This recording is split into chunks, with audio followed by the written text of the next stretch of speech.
안녕하세요. 저도 올해 불혹의 나이가 되는 40살의 남자입니다. 저는 지금으로부터 약 1년 전 이혼을 했습니다. 그 과정이 정말 어떤 이혼 과정보다 힘들었습니다.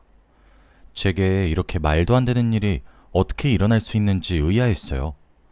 이번 일을 겪고 나서 정말 세상에 믿을 놈 하나 없다고 다시 한번 깨닫게 되었던 것 같아요. 솔직히 여기서 사연을 들어보면 남자분들이 사연을 써서 보내는 숫자보다 여자분들이 써서 보내는 숫자가 훨씬 더 많다고 생각을 하고 있어요. 하지만 분류는 남녀 차이의 숫자와 잘 어울리지 않는다고 생각합니다. 인간성이 덜 된 사람인지 성숙한 사람인지에 따라 나뉘어진다고 생각을 하거든요. 물론 쓰레기처럼 놀면서 이 여자 저 여자들을 건드리는 남자들도 많지만 저는 그 남자들의 수만큼 여자들도 남편 몰래 놀러 다니거나 일탈을 하는 사람들이 많을 거라고 생각합니다.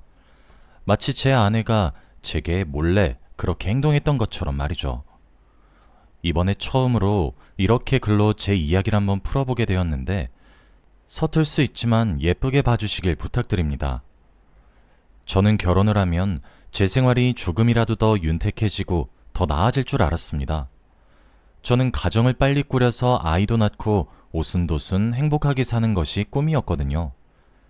지금은 헤어졌지만 편의상 아내라고 지칭하도록 하겠습니다. 아내와 저는 어떤 모임에서 만났습니다. 정확하게 말을 하자면 저희 어머님이 출석을 자주 하셨던 투자 모임에서 장모님을 만나시게 되었어요. 두 분께서 모임을 함께 하시면서 많이 친해지셨고 그 결과 저 아내의 선자리가 주선되었죠. 당시 제 나이는 31살이었고 아내의 나이는 딱 30이었습니다. 서로의 직장과 가정 환경이 마음에 들었고 결혼을 전제로 만남을 이어가는 것 또한 부드럽게 진행이 되었어요. 굳이 따지고 보면 처가댁이 저희보다 조금 더 잘 살았습니다. 장인어른과 장모님께서 전문직에 종사하셔서 돈을 정말 잘 버셨거든요. 저희는 너무 급하게 준비하는 것인가 싶어 약 2년간의 연애를 하기로 했고 결혼에 골인을 하였습니다. 결혼 생활은 평화로웠습니다. 아무래도 30이 넘어서 하는 결혼이라 그런지 재정적으로 여유로웠죠. 아내와도 적당히 서로를 알아가는 시간을 가진 이후에 결혼을 하게 된 터라 좋았습니다. 저희 본가와 처가댁에서도 넘칠 만큼 금전적으로 도움을 주시기도 하셨고요. 그렇게 신혼기간을 보냈어요. 저희는 아이를 간절히 바라고 있었는데 도통 아이의 소식은 찾아오지 않았죠. 그러던 와중 장모님의 건강에 이상 신호가 왔다는 사실을 아내가 전해주었습니다. 그러면서 제게 부탁을 하더라고요. 일주일 중에서 절반 정도는 장모님 댁에 가서 지내면서 간병을 병행하고 싶다고 하면서요. 당연히 저는 흔쾌히 허락했죠. 본인의 엄마가 그렇게 아픈데 자식된 도리로 당연한 행동이잖아요. 저도 장모님께 따로 연락을 드리겠다고 말을 했어요. 그랬더니 아내가 그런 저를 긋고 말리더라고요. 아니야 여보, 엄마한텐 연락하지 않아도 될 것 같아. 그게 아무래도 엄마가 당신한테 알리고 싶진 않아 하는 것 같더라고. 당신은 아무래도 아니라고 말할 것 같긴 한데 우리 엄마가 당신한테 짐이 되는 듯한 기분을 느끼게 된 것 같아. 그러니까 내가 나중에 눈치 봐서 당신한테 연락할 테니까 그 전까지 따로 연락드리지 마. 알았지? 그렇지 않아도 우리 엄마 건강도 그렇게 좋은 편이 아닌데 괜히 마음까지 불편하게 만들어주기 싫어서 그래. 그래도 괜찮지 여보? 진짜 그 말을 듣는데 가슴 한 구석이 찡하니 울리더라고요. 아버지를 아버지라 부르지 못하는 홍길동도 아니고 아프다고 말을 하기 어려운 사이가 되었다는 사실에 저는 처가댁에 좀 더 잘해서 부담을 느끼게 하지 않아야겠다고 다짐을 거듭했고 일단 알겠다고 대답을 했습니다. 그 이후 아내는 일요일, 월요일, 화요일은 저희 집에서 그 외의 요일은 친정에서 지내기 시작했습니다. 아내는 저와 떨어지는 요일이 4일씩이나 되는 대신 함께하는 사흘의 기간엔 저랑 오롯이 보내기로 했었죠. 사실 주말 부부 같은 느낌이 들어 불편하긴 했지만 그래도 하나뿐인 장모님의 건강과 직결되는 부분이다 보니 어쩔 수 없다 생각을 하게 되었습니다.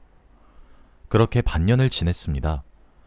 그렇게 지내기 시작한 초기와 달리 아내는 점점 제게 소홀해지기 시작하였고, 제가 장모님의 호전 상태를 물어보거나 하는 일이 생기면 아내는 가뜩이나 엄마가 아파서 힘들어 죽겠는데 그렇게 예민한 부분을 헤집어놔야 속이 시원하냐는 등의 매섭고 날카로운 말만 하기 시작했고, 저는 그런 아내의 눈치를 보는 생활을 이어나가고 있었습니다. 솔직히 저는 아내가 그렇게 장모님의 병간호를 하는 것은 당연하다 생각했고 서운하지 않았습니다. 그런데 장모님이 제게 알리지 말라고 했다는 부분이 너무 서운했어요. 제가 그래도 사위인데 사위보다는 남에 가까운 것 같고 아직도 제대로 된 가족으로 환영받지 못했기 때문에 제게 기대지 못하는 거라고 생각하게 만들었거든요. 아내에게 장모님을 찾아뵙고 싶다고 말을 해도 아파서 가족들 얼굴 보기도 힘들다는 사람을 그렇게 괴롭혀야 되겠냐고 맞받아치는 아내의 말을 들을 때면 가슴이 아팠고 서운하고 섭섭하면서 죄송했습니다. 그러던 어느 날이었습니다. 아내가 집을 비우는 토요일이 되었습니다. 그날 급하게 친한 친구의 아버지가 상을 당하셨다는 이야기를 전해 듣게 되었고 헐레벌떡 준비해서 집을 나서고 있었습니다. 그런데 바로 그 순간 제 두 눈으로 보고도 의심할 수밖에 없는 상황이 연출되고 있었어요. 제가 살고 있던 집에서 장례식을 가기 위해서는 번화가 쪽에 숙박업소가 즐비하게 줄 세워진 골목을 지나가야 합니다. 그런데 그 골목을 지나가던 순간 익숙한 여자가 눈에 들어왔어요. 거의 본능에 가까운 포착이었죠. 그 여자는 바로 제 아내였습니다. 상갓집이고 나발이고 너무 놀라서 아내를 붙잡기 위해 서둘러 차에서 내려서 아내를 향해 달려갔습니다. 그런데 온데간데 사라지고 없었어요. 마치 신기루처럼 말입니다. 일단 설마 하는 의심을 품은 채로 친구의 아버지를 모신 상갓집으로 향했고 명복을 빌어주고 집으로 돌아왔습니다. 그리고 다음날 아침 집으로 들어오는 아내에게 물었죠. 여보, 어제 혹시 처갓댁 안 가고 번화가에 갔었어? 제 질문에 아내의 눈썹이 잠시 꿈틀거리는 듯 싶더니 여보, 진짜 제발 사람 짜증나게 좀 하지 마. 진짜 가뜩이나 피곤해서 죽을 것 같은데 수고했다고 말하면서 고생했다 한마디 건네지 못할 망정 사람 짜증나게 대체 왜 그러는 거야? 진짜 적당히 좀 해.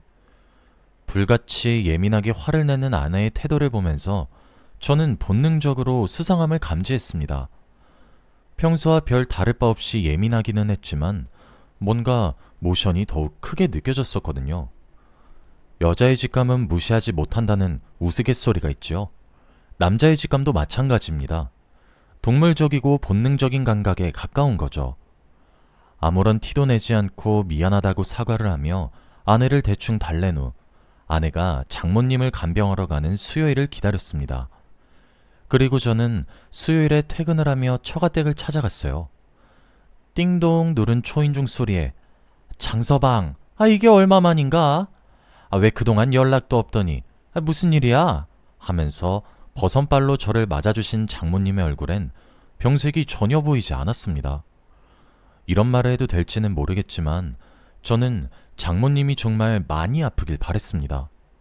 제 아내가 설마 자신을 배 아파 낳아주신 부모를 팔았던 사실은 아니길 바라면서 말이에요. 오랜만에 퇴근길에 생각나서 왔다며 양손에 싸들고 온 과일 상자를 건네어드리며 이런저런 이야기를 했습니다. 그러다 물었죠. 장모님, 요즘 몸은 어떠세요? 장서방, 걱정하지 마. 나 요즘 아픈 곳 하나 없이 너무 건강해. 이게 다 장서방이 날 걱정해서 그런 거 아닌가 싶어. 그렇게 대답하시는 장모님의 말 뒤에 장인어른께서 장서방, 너희 장모가 얼마나 체력이 좋은지 모를 거야. 오랜 감기 한 번 걸리지 않더라니까. 라고 대답을 이해하셨죠. 장서방, 요즘 왜 이렇게 말랐어? 요즘 얼굴 보기가 왜 이렇게 어렵느냔 말이야. 희정이한테 물어봐도 요새 장서방 일이 엄청나게 많아서 몇 개월 동안 야근만 하고 있다며? 혹시 내가 연락하거나 그러면 장서방이 부담 느낄까 싶어가지고 내가 연락 안 했던 거야. 서운하거나 그랬던 것은 아니지? 오랜만에 장서방 얼굴 보니까 기분이 너무 좋네. 그쵸 여보? 그러니까 말이야. 장서방, 오랜만에 왔는데 저녁이라도 먹고 가게. 장모님과 장인어른은 앞다투어 제게 말을 붙이기 시작했고 그런 순간이 길어질 때마다 제 표정은 관리가 전혀 되지 않았습니다. 저는 지금도 잠시 짬을 내서 온 것이라고 제 아내에게는 여기 온 사실을 비밀로 해달라고 했습니다. 왜냐고 묻는 장모님과 장인어른의 질문을 대충 얼머부리며 넘겼죠. 그리고 곧장 집으로 왔고 생각에 빠지기 시작했습니다. 생각의 결과 회사에 휴가를 내기로 결정했고 내일 잠시 짬을 내어 아내와의 만남을 가진 이후 끝까지 미행을 하기로 했죠. 어떻게든 다음날 아내를 만날 수 있었고 만나서 점심을 한 끼 같이 하고 제가 만든 핑곗거리에 대해 이야기를 나눈 이후 깔끔하게 헤어졌어요. 아내에겐 장모님 밑으로 들어가는 돈이 부족하면 제게 언제든지 말을 하라고 호언장담을 하면서 말이에요. 그리고 전 아내의 뒤를 그대로 쫓아갔습니다. 아내의 뒤를 쫓아갔는데 아내의 행선지는 예상외로 저희가 살고 있는 아파트 단지였습니다. 저는 속으로 한숨을 돌리며 잘못 생각했다고 생각하던 바로 그 순간이었습니다. 아내가 운전하던 차가 주차장에 부드럽게 멈춰 섰고 아내가 내렸습니다. 그런데 그 차에는 20대 초반으로 보이는 청년 하나가 동승을 하고 있었어요.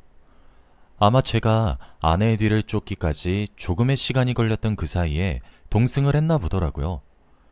아내는 제게 연애 시절에나 보여줬던 수줍은 미소를 지으며 20대 초반 청년이랑 걷기 시작했습니다. 설마 했습니다. 저희가 살고 있었던 동은 백사동이었는데 아내와 그 청년은 백일동이 있는 곳으로 걸어가더군요. 여러분들은 본인의 배우자가 불륜을 저지르고 있는 상황을 직접 두 눈으로 목격을 하게 되면 뒤집어 엎을 것 같죠? 그런데 실제로 그 상황에 놓이면 아무 행동도 할 수 없게 됩니다. 주차장에서 멀어지는 두 사람의 뒷모습을 멀거니 쳐다만 보았어요. 정신을 차려보니 이미 두 사람은 사라지고 없었고 주차장에 저는 아내의 차와 함께 놓여졌죠. 본능적으로 열쇠를 들어 아내의 자동차 문을 열었어요. 저희 부부는 각자의 자동차 스페어키를 함께 가지고 있었거든요. 그리고 블랙박스를 확인하기 시작했습니다.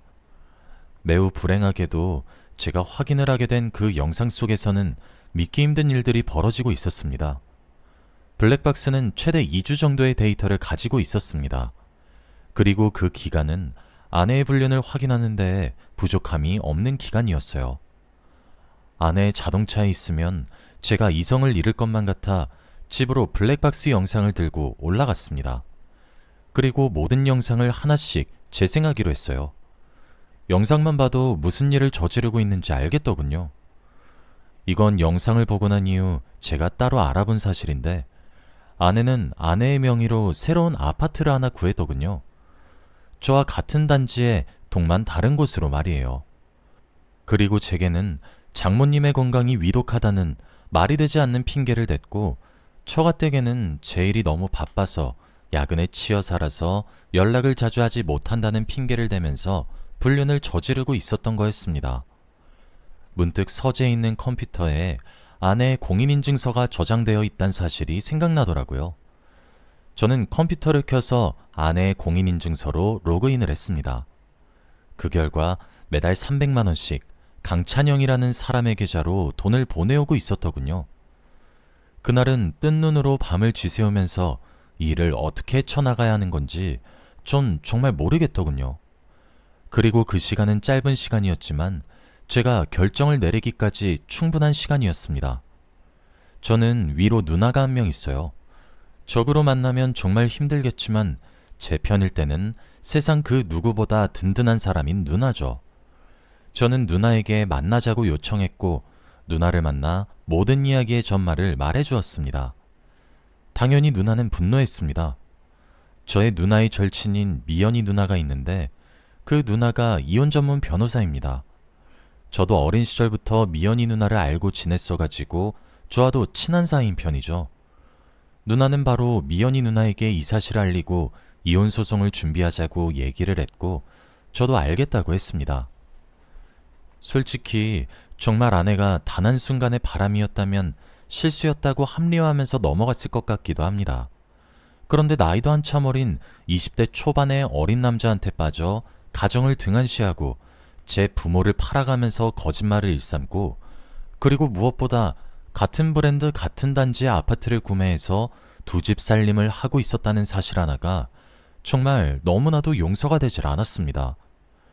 미연이 누나에게 모든 내용을 알렸고, 미연이 누나는 힘들겠지만 티를 내지 않으면서 좀 더 많은 증거를 확보해야 한다고 했어요. 블랙박스 영상과 거래 내역 정도만으로는 증거가 부족하다고 하면서 말이에요. 그 말에 저희 누나가 그러더라고요. 그 두 집 살림을 하고 있는 집 주소를 아냐고 말이에요. 안다고 대답했더니 누나는 일어나라고 하더군요. 저는 이혼을 결심하기로 하고 난 뒤 회사에 휴가를 낸 상태였고, 저희 누나는 프리랜서라 시간이 여유로운 상태였어요. 마침 시계를 보니 아내는 일을 하러 나갔을 시간이더군요. 저는 앞장서서 누나와 함께 아내가 두 집 살림을 하고 있는 집 주소로 향했습니다. 누나는 카메라를 켜서 촬영을 하기 시작했고, 저는 누나가 촬영을 시작하는 것을 확인하고 초인종을 눌렀습니다. 참, 머리에 새파랗게 피도 안 말랐을 정도로 앳된 목소리가 누구시냐고 묻더니 이내 문을 열더군요. 곱상하게 생긴 얼굴을 보니 그동안 잔잔하게 감성을 다독이며 이성을 유지하고 있었는데, 순식간에 머리에 열이 몰리면서 머리에 뚜껑이 열리기 시작했습니다. 누나는 제게 정신 차리라고, 이성 잃으면 안 된다고 소리를 빽 질렀고, 저는 침착하게 잠시 할 말이 있어서 왔다고 했죠. 무슨 일이냐는 말에 저는 제 아내의 이름을 이야기하며 그 여자 남편 되는 사람이라고 했습니다. 순식간에 사색이 되는 애새끼 얼굴을 보고 잠시 들어가서 이야기 좀 하자고 했더니 나가라고 문전박대를 하더군요. 그때 말했어요. 지금 나랑 이야기 안 하면 네 인생 망해. 평생 후회하게 돼도 난 모르는 일이다 그럼? 제 한마디에 바로 문을 열고 절 들이더군요. 어린 티가 확실히 나는 것이 고작 저 한마디에 별 의심 없이 들이는데 이런 멍청한 놈이랑 바람났나 싶더군요. 그리고 그 집에 들어선 순간 저는 할 말을 잃고 말았습니다. 거실에는 제 아내로 보이는 여자와 그 어린 놈이 하얀 드레스와 양복을 입고 마치 웨딩 사진처럼 사진을 찍어 걸어놓고 식기류며 슬리퍼며 모든 것들이 분홍색과 하늘색의 커플 아이템들로 뒤덮여 있었어요. 심지어 안방으로 보이는 방으로 들어가 보니 아내의 살림살이가 아주 마련이 되어 있더군요. 옷부터 화장품까지 없는 것이 없었고 울분이 터질 수밖에 없었습니다. 거실에 앉은 제게 무릎을 꿇으며 한 번만 봐달라고, 자신이 잘못했다고 시인하는 것까지 누나는 촬영을 마쳤고, 저는 그놈 몰래 녹취를 시작했습니다. 언제부터 만났는지, 내가 누구인지 알고 있는지, 유부녀인 것을 알고 만난 것인지 등등을 물었죠. 어린 놈이 멍청하게 제가 솔직하게 말하면 봐준 듯한 뉘앙스를 풍기자 구구절절 솔직하게 시인하더라고요. 그렇게 증거를 확보했고 그 집을 떠났습니다. 그놈이 제 아내에게 불이 나게 제가 다녀갔다는 소식을 알렸는지 아내로부터 연락이 오더군요. 저는 더 이상 연락을 받지 않았고 변호사를 통해 이야기를 하라는 말만 반복했어요. 미연이 누나가 그러더군요. 아내는 이혼을 원하지 않는다고 말이에요. 정말 기가 막히는 노릇이지 않나요? 저는 그 말을 듣고 미연이 누나 앞에서 주책맞게 눈물을 줄줄 흘리면서 말했어요. 법정 위자료로도 제가 받은 상처가 부족하고 정말 화가 나고 분이 안 풀린다고요. 그걸로는 제게 위로가 하나도 되지 않는다고, 정말 인생 망하게 하고 싶은데 법의 처벌이 왜 이렇게 솜방망이 같냐고요. 미연이 누나가 그러더군요. 본인의 의뢰인에게 권하지 않는 방법이지만 금전적으로 힘들게 하고 싶으면 합의이혼으로 위자료를 받아낼 수 있다고요. 그렇게 저는 새파랗게 어린 놈과 아내에게 불륜의 증거를 당신들의 부모들에게 보내서 모든 사실을 알게 할 것이고, 아내의 사회적 지위는 물론 어린 놈 너의 찬란한 미래를 내가 반드시 부숴주겠다고 협박했습니다. 알고 보니 어린 놈 그 자식은 연예인을 지망하고 있던 연습생이었고 술집에서 일을 하다 제 아내의 눈에 띈 케이스였어요. 아내는 두 손 모아서 두 번 다시 이렇게 살지 않겠다고 싹싹 빌었으나 전 용서하지 않았습니다. 결론적으로는 그 연예인 지망생에게 합의금 1억을 불렀습니다. 당연히 그 나이 때에 마련하지 못하는 금액이었죠. 상간자 판결문을 가질 것인지 합의금을 마련할 것인지 둘 중 하나를 고르라고 했더니 결국 본가 부모님께 손을 빌려 1억이란 돈을 맞춰왔더군요. 그리고 제 아내는 두 집 살림을 했던 그 집과 저희의 신혼집을 제 명의로 바꾸고 자신이 타고 다니던 차까지 제 명의로 바꾸게 한 다음 조용히 이혼을 했습니다.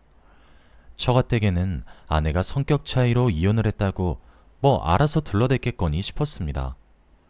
지금 그렇게 저는 자유로운 몸이 되었습니다.